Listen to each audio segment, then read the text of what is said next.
பிரியமானவர்களே, ஆண்டவர் இயேசு கிறிஸ்துவின் நாமத்தில் விஸ்வவாணி நற்செய்தி பணி இயக்கத்தின் மூலம் ஒளிபரப்பப்படும் சிகரம் தொடும் புறாக்கள் என்ற பெண்களுக்கான பிரத்யேக நிகழ்ச்சிக்கு உங்களை அன்புடன் வரவேற்கிறோம்.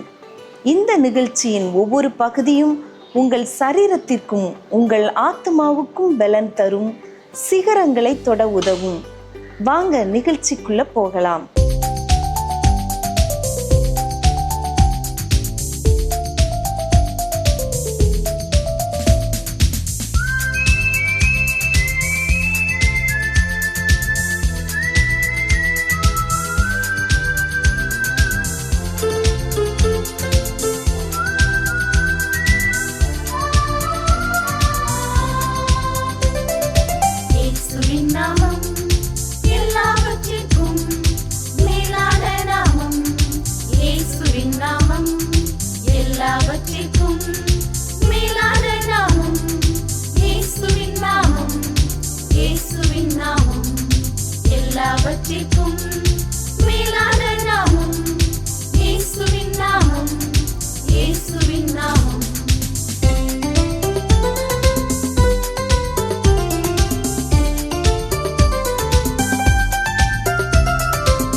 பிரியமானவர்களே, வேதம் அறிவோம் பகுதியில் நாம் வேத புத்தகத்தில் சொல்லப்பட்டிருக்கும் லீபனோன் வனம் குறித்து பார்க்க இருக்கிறோம்.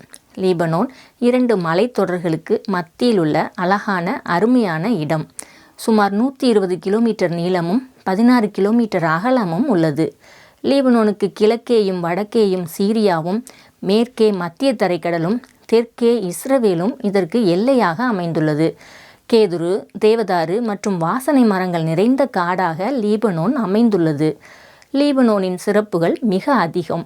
அதில் குறிப்பாக லீபனோனின் கேதுரு மரங்கள் உலக பிரசித்தி பெற்றவை, உறுதியானவை, நீண்ட காலம் நீடித்து உழைக்கக்கூடியவை. காடுகளினூடே ஊற்று தண்ணீரானது கேதுரு மரங்களின் வேர்களினால் சுத்திகரிக்கப்பட்டு பருகுவதற்கு மிகவும் இனிமையாக இருப்பதினால் இந்த மலைச்சரிவுகளில் மக்கள் வசிக்க விரும்புவர். இதன் சிகரங்கள் பனியால் மூடப்பட்டிருப்பதினால் வெள்ளை மலை என்ற பெயரும் இதற்கு உண்டு. லீபனோன் செழிப்புள்ளதாக, மிகுந்த கனி வர்க்கங்களை கொடுக்கக்கூடியதாக, வனவிலங்குகள், பறவைகள் வசிக்கும் சிங்கார வனமாக இருக்கிறது. லீபனோன் என்ற வார்த்தைக்கு வெண்மையானது, தூய்மையானது, பரிசுத்தமானது என்று அர்த்தம். வேத புத்தகத்தில் லீபனோன் பற்றி பழைய ஏற்பாட்டில் 71 முறை பயன்படுத்தப்பட்டுள்ளது. புதிய ஏற்பாட்டு காலத்தில் லீபனோன் பெனிக்கே என்று அழைக்கப்பட்டது. லீபனோன் என்று வேதாகமத்தில் முதலாவது மோசே இஸ்ரவேல் மக்களிடம் உபாகமம் 1ஆம் அதிகாரம் 7ஆம் வசனம் பின்பகுதியில் லீபனோனுக்கும் ஐபிராத்து நதி என்னும் பெரிய நதி வரைக்கும் போங்கள் என்று கர்த்தர் சொன்னதை கூறுகிறார். இரண்டாவது மோசே கர்த்தரிடம் உபாகமம் 3ஆம் அதிகாரம் 25ஆம் வசனத்தில் நான் கடந்து போய் யோர்தானுக்கு அப்புறத்திலுள்ள அந்த நல்ல தேசத்தையும் அந்த நல்ல மலையையும் லீபனோனையும் பார்க்கும்படி உத்தரவு கொடுத்தருளும் என்று வேண்டிக் கொண்டதை காண்கிறோம். மூன்றாவது உபாகமம் 11ஆம் அதிகாரம் 24ஆம் வசனத்தில் உங்கள் உள்ளங்கால் மிதிக்கும் இடமெல்லாம் உங்களுடையதாயிருக்கும், வனாந்திரத்தையும் லீபனோனையும் தொடங்கி ஐபிராத்து நதியையும் தொடங்கி கடைசி சமுத்திரம் வரைக்கும் உங்கள் எல்லையாயிருக்கும் என்று மோசே கர்த்தர் கட்டளையிட்டபடியே கூறுகிறார். வேதாகமத்தில் லீபனோன் ஆசீர்வாதத்திற்கு அடையாளமாக பல இடங்களில் குறிக்கப்பட்டுள்ளது. சங்கீதம் 92ஆம் அதிகாரம் 12ஆம் வசனத்தில் நீதிமான் பனையைப் போல் செழித்து லீபனோனிலுள்ள கேதுருவைப் போல் வளருவான் என்பதை காண்கிறோம். பிரியமானவர்களே, நீதிமானாக இருக்கும்போது லீபனோனில் உள்ள கேதுருவைப் போல் வளர்வோம். ஏசாயா 10:34 அவர் காட்டின் அடர்த்தியை கோடரியினால் வெட்டி போடுவார், மகத்துவமானவராலே லீபனோன் விழும் என்பதை காண்கிறோம். பெருமை, அகந்தை, மேட்டிமை வரும்போது நாம் விழுந்து போவோம் என்பதை இந்த வசனம் நமக்கு நினைவுபடுத்துகிறது. கர்த்தருக்கென்று முதலாவது தேவாலயத்தை சாலமோன் ராஜா கட்டும்போது பரிசுத்தமான காடாக இருந்த லீபனோனிலிருந்து கேதுரு மரங்களை வருவித்தார். லீபனோனின் மரத்தினால் தனக்கு ஒரு ரதத்தை பண்ணுவித்தார். லீபனோன் வனம் என்ற ஒரு அழகிய கட்டிடத்தை கட்டினார். அந்த கட்டிடம் லீபனோனின் கேதுருக்களினால் கட்டப்பட்டது. ஏராளமான தூண்களை கொண்டது. அந்த கட்டிடத்தின் வடிவமைப்பு ஒரு காட்டை ஒத்திருந்ததால் அதற்கு லீபனோன் வனம் என்று பெயர் சூட்டினார். சாலமோன் ராஜா லீபனோனை மிகவும் நேசித்து அதன் சிறப்புகளை வர்ணித்து உன்னத பாட்டு புத்தகத்தில் பாடலாக எழுதியிருக்கிறார். லீபனோன் என்று சொல்லும்போதே ஆத்தும நேசரோடு மகிழ்ந்து களி கூறும் உன்னதமான அனுபவத்தை கொடுக்கிறதாக இருக்கிறது. நமது தேவன் பரிசுத்தமுள்ள தேவன், பரிசுத்தத்தில் பிரியப்படுகிறவர். எனவே தான் லீபனோன் சபையாகிய மணவாட்டி கிறிஸ்துவாகிய மணவாளனோடு உன்னதங்களிலும் உயர் ஸ்தலங்களிலும் உறவாடும் இனிய அனுபவங்களுக்கு அடையாளமாக இருக்கிறது. பிரியமானவர்களே, நாம் பரிசுத்தமாக வாழும்போது ஆண்டவரோடு உறவாடும் அனுபவங்களை பெற்றுக்கொள்ள முடியும். பரிசுத்தமாக வாழும் பாக்கியத்தை ஆண்டவர் நமக்கு தந்து நடத்துவாராக. ஆமேன். பிரியமானவர்களே, இந்த கடந்த 4 வாரங்களும் லைஃப்ல ஒவ்வொரு ஸ்டேஜ்லயும் நம்ம குழந்தைகளை எப்படி நம்ம பராமரித்து அன்போடு வளர்க்கலாம் அப்படின்னு பார்த்தோம். இன்றைக்கு கடைசியான வாரம் இதை பார்க்கறதுக்கு. ஸோ இன்னைக்கு நம்ம என்ன பார்க்க போறோம்னா, 12 முடிச்சுட்டு காலேஜ் போகும்போது உங்க குழந்தைங்களை எப்படி நீங்க பாதுகாக்க போறீங்க. ஏன்னா அந்த டைம்ல லைஃப்ல நிறைய பேர் வீட்டுல இருந்து வெளியே போறாங்க, ஹாஸ்டலுக்கு போறாங்க, இல்லைன்னா வேற ஊருக்கு படிக்கிறதுக்கு போறாங்க இல்லையா. சிலர் வீட்டுல இருந்து படிக்கலாம், ஆனா நிறைய பேர் வெளியே போக வேண்டியதா தான் இருக்கு. அந்த மாதிரி வெளியே போய் படிக்கும்போது உங்களுடைய பராமரிப்புல இருந்து, உங்களுடைய டிசிப்ளின்ல இருந்து, உங்களுடைய ஸ்ட்ரக்சர்ல இருந்து திடீர்னு ஒரு பெரிய ஒரு ஃப்ரீடம்க்கு போறாங்க. அந்த மாதிரி ஃப்ரீடம் இருக்கும்போது அந்த ஃப்ரீடமை எப்படி அவங்க ரெஸ்பான்சிபிளா அதை அவங்க அனுபவிக்கணும் அப்படிங்கிறது உங்க குழந்தைக்கு நீங்க கற்றுக் கொடுத்துருக்கிறீங்களா? அந்த வயசுல உங்க குழந்தைக்கு அது தெரியணும் அப்படின்னா, அதற்குரிய பகுத்தறிவு இருக்கணும் அப்படின்னா, அது முதல்ல இருந்தே இந்த நான் போன 4 வாரங்களும் நான் உங்களுக்கு சொல்லி கொடுத்த மாதிரி அன்போடும் அறிவோடும் இன்ஃபர்மேஷன் ஷேர் பண்ணி, நாலேஜ் ஷேர் பண்ணி உங்க குழந்தைய வளர்க்கும் பொழுது இந்த ஸ்டேஜுக்கு உங்க குழந்தைய நல்லா செட்டப் பண்ணிடுவீங்க.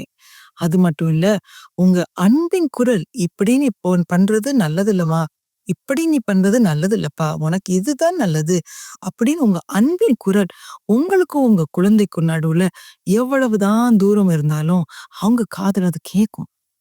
அதனால அவங்க மனசுல அது பேசும். அது அவங்களுக்கு கைட் பண்ணும் பார்த்துக்கோங்க. அதனால உங்க கனெக்ஷனை உங்க குழந்தையிலிருந்து ஒரு நாள் அந்த கனெக்ஷன் போயிடக்கூடாது. அது ரொம்ப ரொம்ப முக்கியம்.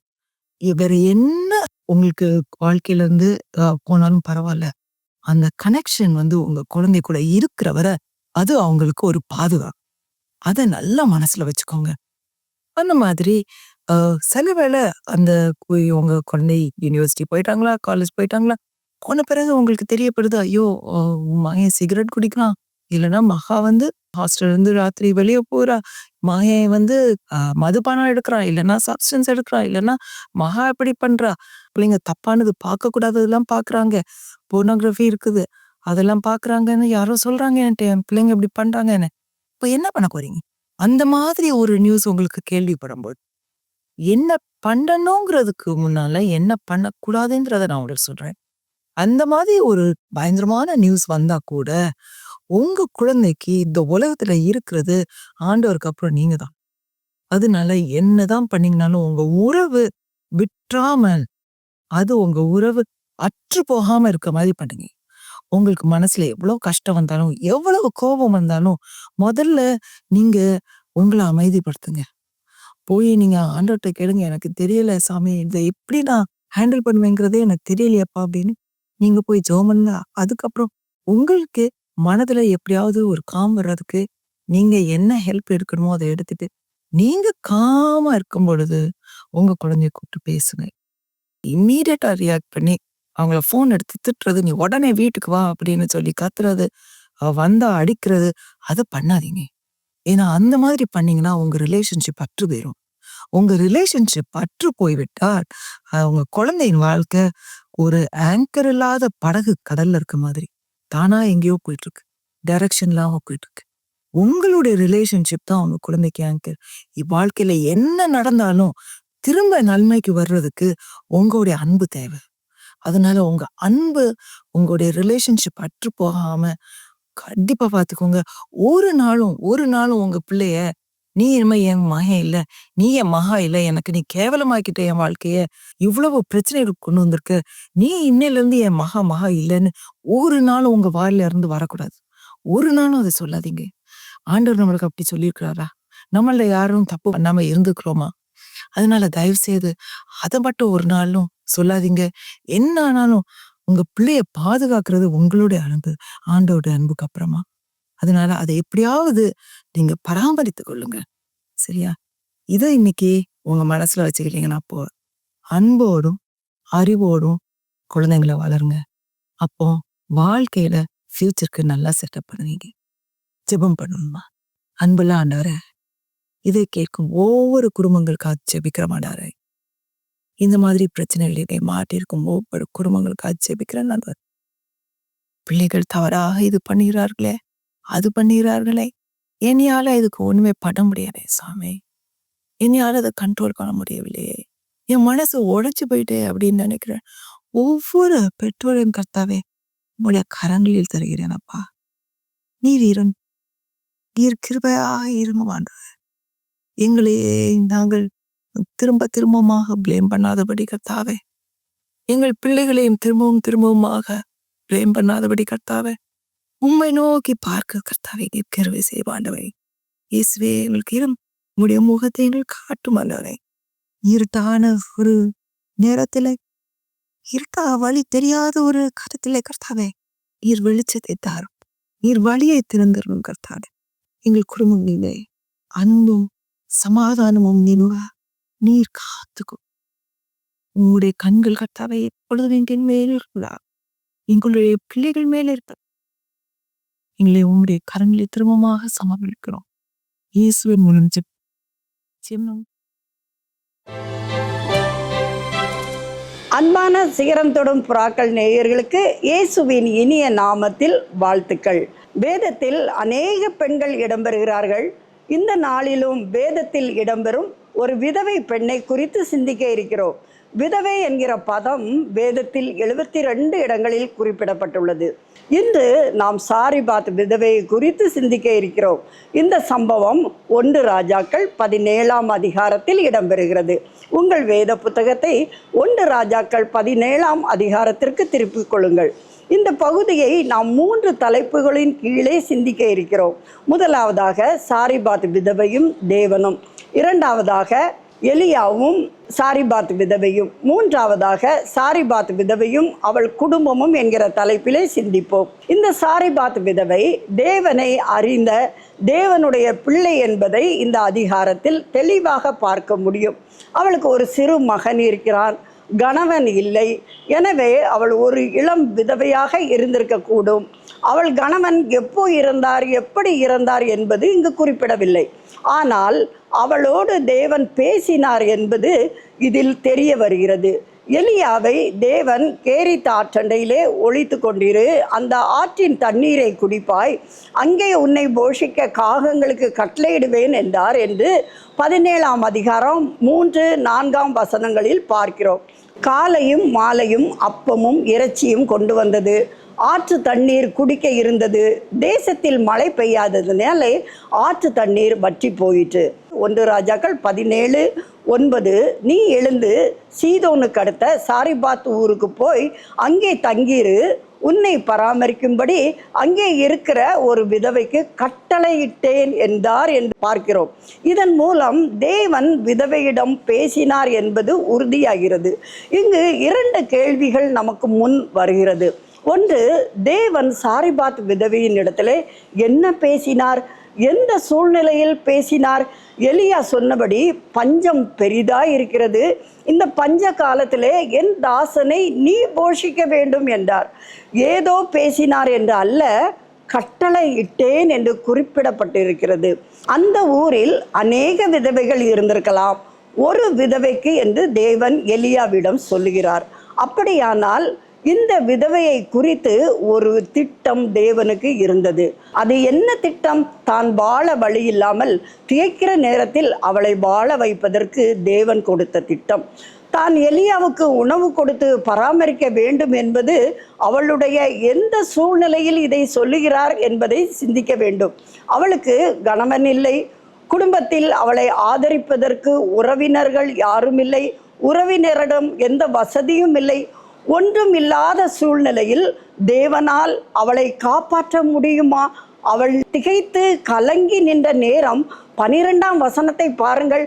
பானையில் ஒரு பிடி என்பது எவ்வளவு இருக்கும்? ஒரு பிடி மாவு அவளிடம் இருந்தது. அது மட்டுமல்ல, தானும் என் மகனும் சாப்பிட்டு செத்து போக 2 விறகு பொறுக்குகிறேன் என்கிறாள். எவ்வளவு இக்கட்டான சூழ்நிலை பாருங்கள். வாழ்க்கையில் வாழ வேண்டும் என்கிற நம்பிக்கை இல்லை அவளுக்கு, சாப்பிட்டு சாக வேண்டும் என சொல்லுகிறாள். இந்த சூழ்நிலையில் தேவன் உதவி செய்ய முடியுமா? நம் வாழ்க்கையிலும் இப்படி நெருக்கமான வாழ்க்கையே முடிய போகிற சூழ்நிலை, இனி ஒன்றுமே இல்லை என்கிற சூழ்நிலை இருக்கலாம். அப்படிப்பட்ட சூழ்நிலையில் உன்னை போஷிக்க தேவன் இப்படி ஒரு கட்டளை கொடுக்கிறார். என்ன கட்டளை? தேவனுடைய மனுஷனை போஷி என்பதே அந்த கட்டளை. அதாவது தேவையுள்ளவர்கள் தேவையை பொறுப்பெடுக்க முன்வா என்பதே அந்த கட்டளை. அப்படிப்பட்ட நேரத்தில் அந்த விதவையின் தேவை என்ன? விசுவாசம் மட்டுமே. இல்லாதவைகளை இருக்கிறவைகளைப் போல அழைக்கிறவருமாய் இருக்கிற தேவனை விசுவாசிக்க வேண்டும். அது இந்த விதவைக்கு இருந்ததா? இரண்டாவதாக, விதவையும் எலியாவும் என்கிற தலைப்பை நாம் பார்ப்போம். கர்த்தருடைய வார்த்தைக்கு கீழ்ப்படிந்து எலியா தீர்க்கதரிசி சாரிபாத்துக்கு வருகிறார். அந்த விதவையை சந்திக்கிறார். தனக்கு தண்ணீர் கேட்கிறார். தண்ணீர் எடுத்து வர ஆயத்தமான பெண்ணிடம் தனக்கு ஒரு அடையை செய்து கொண்டு வா என்று சொல்லுகிறார். ஆனால் அவள் பதில் என்ன தெரியுமா? அவள் விசுவாசம் என்ன? கர்த்தர் தனக்கு கொடுத்த கட்டளையை ஏற்க முடியவில்லை. தான் ஆராதிக்கும் தேவனை நம்ப முடியவில்லை. அவிசுவாச வார்த்தைகளை பேசுகிறாள். வாழ வழி சொல்லும் தேவனை மறந்து சாக தான் மட்டுமல்ல தன் பிள்ளைக்கும் வழி தேடுகிறாள். எத்தனை முறை நம் வாழ்க்கையில் நமக்கு விசுவாசம் இப்படி இல்லாமல் போகிறது? நடந்தது என்ன? அவளுடைய அவிசுவாசத்தை பொருட்படுத்தாத எலியா அவள் விசுவாசத்தை மீண்டும் கட்டி எழுப்புகிறார். 13ஆம் வசனத்தை பாருங்கள். அப்பொழுது எலியா அவளை பார்த்து, பயப்படாதே, நீ போய் உன் வார்த்தையின்படியே ஆயத்தப்படுத்து. ஆனாலும் முதல் அதிலே எனக்கு ஒரு சிறிய அடையை பண்ணி என்னிடத்தில் கொண்டு வா. பின்பு உனக்கும் உன் குமாரனுக்கும் பண்ணலாம். கர்த்தர் தேசத்தின் மேல் மழையை கட்டளையிடும் நாள் மட்டும் பானையில் மா செலவழிந்து போவதும் இல்லை, கலசத்தில் எண்ணெய் குறைந்து போவதும் இல்லை என்று இஸ்ரவேலின் தேவனாகிய கர்த்தர் சொல்லுகிறார் என்று கூறுவதை பார்க்கிறோம். அவ்வார்த்தை அவளுடைய விசுவாசத்தை புதுப்பிப்பதை பார்க்கிறோம். தேவன் தனக்கு கொடுத்த கட்டளை நினைவுக்கு வருகிறது. விசுவாசம் உயிர் பெறுகிறது. தொடர்ந்து நடந்தது என்ன? மூன்றாவதாக, விதவையும் அவள் குடும்பமும் என்கிற தலைப்பை பார்ப்போம். அவள் எலியாவின் வார்த்தையை நம்பி செல்கிறாள். எலியாவுக்கு தேவனுடைய மனுஷனுக்கு உணவை ஆயத்தப்படுத்துகிறாள். 15ஆம் வசனத்தில் என்ன வாசிக்கிறோம்? அவள் போய் எலியாவின் சொற்படி செய்தாள் என்று வாசிக்கிறோம். அது நிறைவு பெறவில்லை. அவளும் எலியாவும் அவள் வீட்டாரும் அநேக நாள் சாப்பிட்டார்கள் என்று வாசிக்கிறோம். 16ஆம் வசனம், கர்த்தர் எலியாவை கொண்டு சொன்ன வார்த்தையின்படியே பானையிலே மா செலவழிந்து போகவும் இல்லை, கலசத்தில் எண்ணெய் குறைந்து போகவும் இல்லை. தேவன் அற்புதம் செய்யும்போது அது நமக்கு மட்டுமல்ல, அநேகருக்கு ஆசீர்வாதமாய் அமைகிறது. எனக்கு ஒரு சம்பவம் ஞாபகத்திற்கு வருகிறது. 2008ஆம் ஆண்டு ஒரிசாவிலே கந்தமால் மாவட்டத்தில் நடந்த சம்பவம் நம்ம அனைவருக்கும் நினைவிருக்கும். அப்பொழுது குற்றாலத்திலே நடைபெற்ற மாநில முகாமின் போது அதற்காக ஒரு சிறப்பு காணிக்கை எடுக்கப்பட்டிருந்தது. அப்பொழுது தேவன் அங்கிருந்த ஒரு ஊழியக்காரரின் மனைவியிடம் அவர்கள் கையில் இருந்த வளையலை காணிக்கையாக கொடுக்கும்படி ஏவினார். தனக்கு இருப்பதே மிக கொஞ்சம், தன் பிள்ளைகளின் எதிர்காலத்திற்கு உதவுமே என பல எண்ணங்கள். ஆனால் தேவன் தன் ஜீவனத்திற்கு இருந்ததையெல்லாம் கொடுத்துவிட்ட விதவையின் காணிக்கையை ஞாபகப்படுத்தினார். உடனே தேவனுடைய வார்த்தைக்கு கீழ்ப்படிந்து கொடுத்த போது அவர்கள் குடும்பத்தில் பெரிய ஆசீர்வாதங்களை பார்க்க முடிந்தது என கூறினார்கள். ஆம் அருமையானவர்களே, நாம் தேவனிடம் என்னை ஆசீர்வதியும் என கேட்டுக்கொண்டே இருக்கிறோம். எனக்கு அது தாரும் இது தாரும் என்று சொல்லி நாம் கேட்கிறோம். ஆனால் தேவன் நம்மிடமிருந்து என்ன எதிர்பார்க்கிறார்? ஏதாவது எனக்கு தரமாட்டியா என்று சொல்லி அவர் ஆவலோடு காத்து கொண்டிருக்கிறார். நாம் அவருடைய சத்தத்துக்கு கீழ்ப்படிந்து நிறைவேற்றும் போது அதைவிட பெரிய நன்மையை தேவன் நமக்கு தர வல்லவராய் இருக்கிறார். அது மட்டுமல்ல, 2 விறகு பொறுக்கி கடைசி உணவை ஆயத்தப்படுத்த நினைத்தவளுக்கு அநேக நாள் அநேகருக்கு உணவை ஆயத்தப்படுத்தும் பொறுப்பையும் பணியையும் கொடுத்து விட்டாரே. சங்கீதம் 37:19 வாசிக்கிறோம், அவர்கள் ஆபத்து காலத்திலே வெட்கப்பட்டு போகாதிருந்து பஞ்ச காலத்திலே திருப்தி அடைவார்கள் என்று வாசிக்கிறோம். அருமையானவர்களே, நம் வாழ்க்கையிலும் தேவன் நம்மை ஆசீர்வதிக்க வல்லவராய் இருக்கிறார். நாம் எப்படி இருக்கிறோம்? இந்த சாரிபாத் விதவையை போல நம் வாழ்க்கையிலும் இக்கட்டான சூழ்நிலைகள் இருக்கலாம், வாழ முடியாத சூழ்நிலை இருக்கலாம். ஒருவேளை இந்த நேரத்திலும் கூட இனி வாழ வழியே இல்லை என்று சொல்லி மிகவும் சோர்ந்த நிலையிலே நீங்கள் காணப்படலாம். தேவன் உன்னை உயிர்ப்பித்து வாழ வைக்க வல்லவராய் இருக்கிறார். அவரை விசுவாசிப்பாயா? அவருடைய வார்த்தையை நம்புவாயா? உன்னோடு தேவன் பேசும்போது நீ கீழ்ப்படிய ஆயத்தமாயிருக்கிறாயா? உன் ஓட்டம் நிறைவு பெறவில்லை. நீ ஓட வேண்டிய தூரம் வெகு தூரம், ஓட ஆயத்தப்பட வேண்டும். அருமையான சகோதரியே, நீங்கள் யாராயிருந்தாலும் சரி, இந்த நிமிஷத்திலே உங்களை தேவனுக்கு அர்ப்பணியுங்கள். தேவன் கொடுக்கிற வார்த்தைகளை விசுவாசியுங்கள். தேவன் உங்களுடைய வாழ்க்கையை ஆசீர்வதிக்க ஆவலோடு இருக்கிறார். ஜெபம் செய்வோமா? எங்களை நேசிக்கிற எங்கள் அன்பின் நல்ல தகப்பனே, இந்த அருமையான நல்ல நேரத்திற்காக நாங்கள் உமக்கு நன்றி செலுத்துகிறோம் கர்த்தாவே. இந்த நேரத்திலும் நாங்கள் சாரிபாத் விதவை குறித்து நாங்கள் சிந்தித்தோமே தகப்பனே. அவளுடைய வாழ்க்கையிலே இருந்த இக்கட்டான அந்த சூழ்நிலையிலும் என் தேவன் நீர் எவ்வளவாய் அவளுடைய அவிசுவாசம் நீங்கும்படி உதவி செய்தீரப்பா. இந்த நேரத்திலும் கர்த்தாவே, இதை பார்த்து கொண்டிருக்கிற கேட்டுக்கொண்டிருக்கிற ஒவ்வொரு பிள்ளைகளையும் நீர் தட்டி எழுப்ப வேண்டுமாறு ஜெபிக்கிறோம். யார் யார் இந்த நேரத்தில் ஆண்டவரே சோர்ந்திருக்கிறாங்களோ, வாழ்க்கையிலே ஆண்டவரே கண்ணீரோடு கலக்கத்தோடு இருக்கிறாங்களோ, எனக்கு நீ வாழவே முடியாது என்கிற சூழ்நிலையிலே இருக்கிறாங்களோ, எனக்கு யாருமே இல்லை என்று சொல்லி அங்கலாய்க்கிறார்களோ, என் தேவனாய கர்த்தர் இந்த நேரத்தில் ஒவ்வொரு பிள்ளைகளை நீர் உயிர்ப்பிக்க வேண்டுமா நாங்கள் ஜெபிக்கிறோம் ஆண்டவரே. சோர்ந்து போகிறவர்களுக்கு நீர் பலனையும் சத்துவத்தையும் கொடுக்க வேண்டுமா நாங்கள் ஜெபிக்கிறோம். அவர்களுடைய அவிசுவாசம் இந்த நிமிஷத்தில் நீங்கும்படி செய்யும் ஆண்டவரே. உம்முடைய சமூகத்தில் வந்து உயிர் பெற்றவர்களாய் ஆண்டவரே அவர்கள் ஆசீர்வாதத்தோடு வாழ நீர் உதவி செய்ய வேண்டுமாறு ஜெபிக்கிறோம். எங்களுடைய ஜெபங்களை கேட்டதற்காக உமக்கு ஸ்தோத்திரம். எல்லா துதி கனம் மகிமை நீர் எடுத்துக்கொள்ளும். இயேசுவின் நாமத்தில் ஜெபிக்கிறோம் எங்கள் நல்ல பிதாவே, ஆமேன். தென்காசி மாவட்டத்தில் உள்ள ஒரு சிறிய நகரம் ஆலங்குளம் விவசாயத்தை மையமாக கொண்ட பசுமையான அண்டை கிராமங்களில் வசிக்கும் பெரும்பாலான பெண்கள் பீடி சுற்றி தங்கள் வருவாயை ஈட்டுகின்றனர். பீடி சுற்றும் இலைகள் அண்டை மாநிலங்களில் இருந்து இறக்குமதி செய்யப்படுகிறது. வீட்டில் அமர்ந்தபடியே இத்தொழிலை செய்ய முடியும் என்பதால் பெண்கள் அதிகம் இதில் ஈடுபடுகின்றனர். வருமானத்திற்காக ஆண்களில் சிலரும் இத்தொழிலில் ஈடுபடுவது உண்டு. பீடி சுற்றுவோருக்கு காசநோய் உருவாவதற்கும், மூச்சுக்குழாயில் அடைப்பு ஏற்படுவதற்கும், நுரையீரல் புற்றுநோய் வருவதற்கும் வாய்ப்புகள் அதிகம். பீடி சுற்றும் தாயோடு இருக்கும் குழந்தையையும் இப்பாதிப்பு விட்டு வைப்பதில்லை. இதற்கு மாற்று வழிதான் என்ன? விஸ்வவாணி நற்செய்தி பணியியக்கத்தின் சமுதாய மேம்பாட்டு பிரிவு இதனை மனதில் கொண்டு இப்பெண்களுக்கு தையல் பயிற்சி கொடுத்து வாழ்வாதாரத்திற்கு மாற்று வழி செய்கிறது. 2021 ஆண்டு துவங்கி இன்று வரை 256 பெண்களுக்கு தையல் பயிற்சி அளித்ததோடு ஆடைகள் தைத்து ஏற்றுமதி செய்ய ஆலங்குளத்தில் உள்ள ராஜா கார்மெண்ட்ஸ் என்னும் நிறுவனத்தோடு இணைந்து வேலைவாய்ப்பு வசதிகளையும் உண்டு பண்ணுகிறது. இன்னும் இப்பகுதியில் வசிக்கும் 100 பெண்களுக்கு தையல் பயிற்சி அளித்து வேலை வாய்ப்பினை பெற்றுக் கொடுக்க முயற்சி எடுத்து வருகிறோம். உங்கள் ஈகையின் மூலம் இத்தகைய சமுதாய மறுமலர்ச்சிக்கு வித்திடுங்கள். விஸ்வவாணி என்பது இந்தியாவில் அறியப்படாத இடங்களில் நற்செய்தியை அறிவித்து தாழ்ந்து கிடக்கும் சமுதாய மக்கள் சமுதாயத்தில் உயர்ந்த நிலையை அடைவதற்கான அனைத்து கட்டமைப்புகளையும் ஏற்படுத்தி தரும் ஓர் மக்கள் இயக்கம்.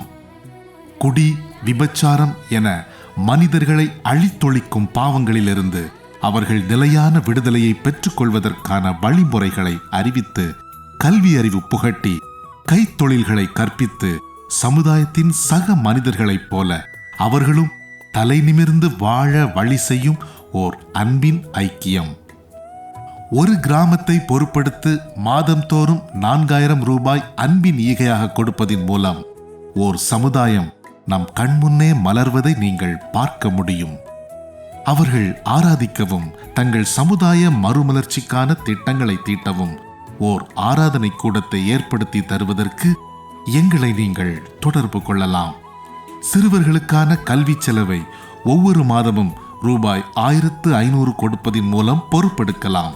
இந்திய தேசத்தின் வலிமையான கிராமங்களை உருவாக்க, அடிமைத்தனங்கள் இல்லாத சமுதாயத்தை கட்டமைக்க அன்பின் இதயங்களாக நாம் ஒன்று சேர்ந்து உழைப்போம். ஆண்டவர் உங்களை ஆசீர்வதிக்கட்டும். கூடுதல் தகவல்களுக்கும் அன்பின் தொடர்புகளுக்கும் நீங்கள் தொடர்பு கொள்ள வேண்டிய தொலைபேசி எண்கள் திரையில் காண்பிக்கப்படுகின்றன. உங்கள் அன்பின் ஈகைகளை ஆன்லைன் பரிவர்த்தனை மூலம் செலுத்த வங்கி கணக்கு எண்களும் கீழே தரப்படுகின்றன. பிரத்யேகமாக தரப்பட்டிருக்கும் QR கோடையும் நீங்கள் ஸ்கேன் பண்ணிக் கொள்ளலாம். உங்கள் ஜெபங்களாலும் ஈகைகளாலும் இந்தியாவை ஆசீர்வதிக்கும் உங்களை ஆண்டவர் அளவில்லாமல் ஆசீர்வதிப்பாராக. இந்த நிகழ்ச்சி உங்களுக்கு ஆசீர்வாதமாக இருந்திருக்கும் என்று விசுவாசிக்கின்றோம். நீங்கள் பெற்ற ஆசீர்வாதங்களையும் உங்கள் ஜெப தேவைகளையும் எங்களோடு பகிர்ந்து கொள்ளுங்கள். வாட்ஸ்அப் மூலமாகவும் தொடர்பு கொள்ளலாம். உங்கள் உறவினர்களுக்கும் நண்பர்களுக்கும் அறிமுகம் செய்ய மறவாதிருங்கள். ஆண்டவர் உங்களை ஆசீர்வதிப்பாராக.